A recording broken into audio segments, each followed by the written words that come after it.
Me da gusto verlos. Bueno, pues obviamente el tema del cual muchos o casi pocos no hablan esta tarde o este día es el sexto y último informe de gobierno del presidente Andrés Manuel López Obrador. Y hay que decirlo, que el presidente llega al fin de su mandato con un discurso que subraya su eterna narrativa del pueblo bueno contra los poderes malos y oligárquicos. En su sexto informe insiste en que la cuarta transformación ha sido un logro colectivo, un movimiento desde abajo que, según él, sacó a más de 5 millones de mexicanos de la pobreza. Sin embargo, el entusiasmo con que presentó estas cifras contrasta con la realidad de un país dividido, violento, con un mínimo crecimiento económico y con instituciones enfrentadas. Lo que queda claro en el discurso que el presidente pronunció ayer es su habilidad para manejar el discurso populista, pero es el maestro de esto. A ver, la votación a mano alzada en el Zócalo sobre la reforma al Poder Judicial fue un espectáculo típico de él. Confirmó lo que él ya sabía. El presidente se despidió dejando a Claudia Sheinbaum la tarea de continuar con su proyecto y asegurando que ella es la indicada para avanzar la 4T. AMLO se jubila convencido de haber cumplido con su misión, orgulloso de haber servido a un pueblo que describe como bueno, trabajador y digno. Pero será la historia la que juzgue si su 4T realmente fue tan profunda y exitosa como él proclama, o simplemente un capítulo más en la larga historia de promesas incumplidas por nuestros gobernantes. Solamente la historia nos va a decir qué pasó aquí y pues es demasiado pronto para hacer ese juicio. Lo que sí podemos hacer es un juicio de resultados, comparando el sexto informe de gobierno, porque lo de ayer no fue el informe, fue el discurso que acompaña la entrega del informe por escrito que él hace al Congreso de la Unión. Habrá que analizar capítulo por capítulo del informe para saber qué tanto avanzamos, qué tanto no avanzamos. Sí me dio mucha risa cuando el presidente, yo creo que para burlarse de los que sí sabemos de la situación y abusando tal vez de la ingenuidad de este pueblo bueno que él dice, se atrevió, osó decir que el sistema de salud de México, el que él deja, no solamente es mejor que el de Dinamarca, es el mejor del mundo. En fin, típico de él, el tiempo dirá si no pasa a ser un presidente más del montón o la historia lo designa uno de los grandes, o por lo menos uno de los más polémicos presidentes, porque ahí está Santana y ahí está López de Santana y está Díaz, que pasaron la historia, pero no por sus obras buenas. Guillermo. Sí, y en todo caso, como bien dices, en el análisis de los números y de las cifras es donde se puede establecer un juicio realmente de valor.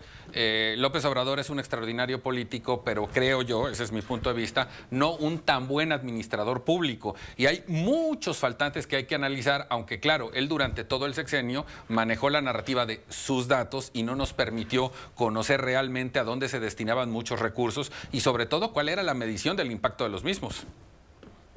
José Luis. Fíjate que uno de los logros que yo veo, para hablar un poco positivo del balance que hace el presidente, creo que sí hay un balance positivo en algunos temas. Uno, fue positivo que ya finalmente reconoce el presidente que sí subió la deuda.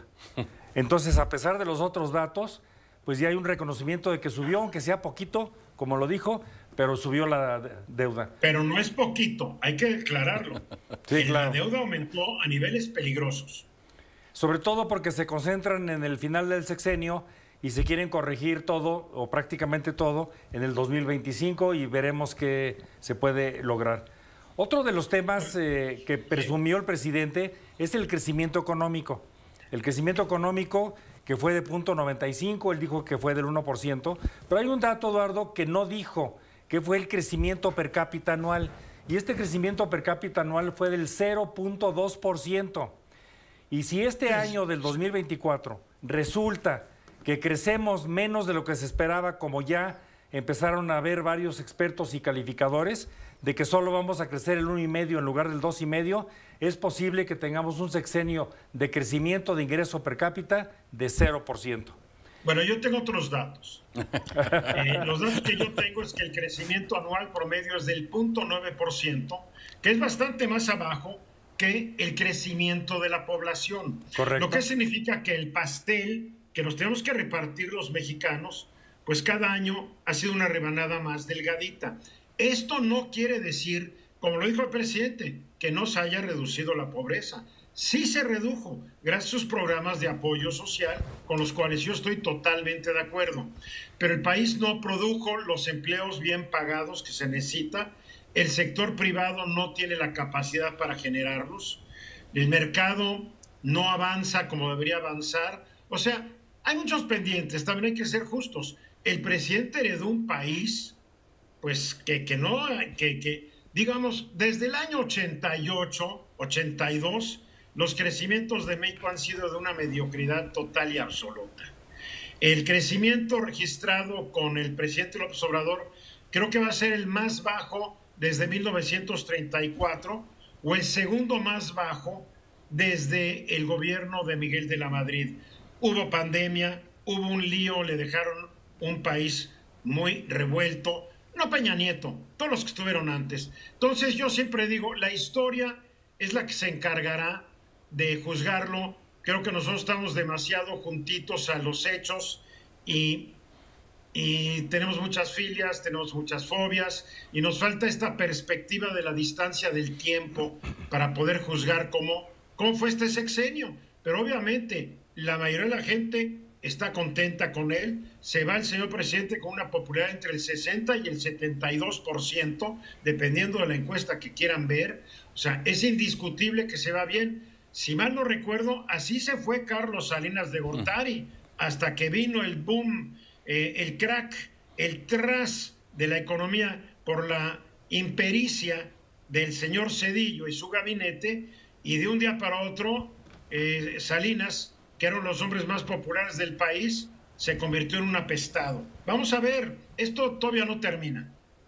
Pero yo le sumaría al argumento que señalas, porque sí, en el tiempo está muy corto, y esto es algo que ya sucedió, es que de alguna manera, entre sus obras faraónicas y el desmantelar la administración pública en número y calidad de personas, volvió al gobierno más lento, inoperante en algunos sectores, sobre todo en materia de impacto ambiental, donde pues sus megaobras iban totalmente en contra, y me estoy refiriendo al Tren Maya, que aún siendo una muy buena obra, sí devastó una cantidad importante de zonas forestales.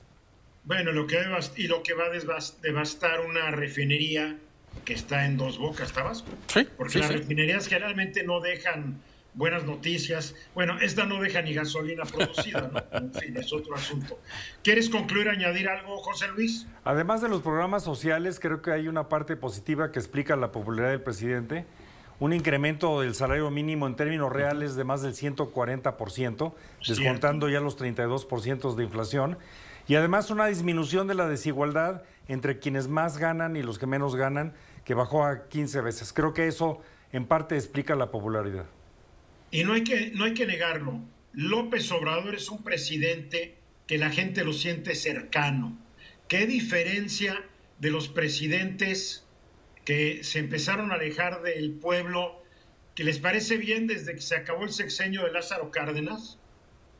Digo, hace rato, ¿no? Sí. Y que llegó al colmo del divorcio o de la separación, cuando todos estos doctores en economía de universidades gringas, inglesas, etcétera, pues sintieron que ellos sí sabían todo y que el pueblo no era ni bueno, ni sabio, ni nada, porque todos estos tecnócratas sí tenían una idea de que el pueblo es ignorante y hay que tratarlo como niño chiquito. López Obrador cambió esta concepción y creo que también hay que agradecérselo. Definitivamente, yo así lo veo. Sí, sin duda, porque partamos de la base de que su popularidad radica en eso. La gente lo ve como uno de ellos. Muchas de sus frases, y eso lo hemos comentado muchas veces, él las escuchaba mientras estaba en mítines, las recupera y las lleva pues a la mayor plataforma y la gente las siente suyas. Presumió que ningún funcionario público tiene coche nuevo. No, sí, ahí los tienes, por Sí, favor, no sí, te das con la cita. Si tú te si te la crees, José Luis, hijo, no se ve que eres tan ingenuo. Estás abriendo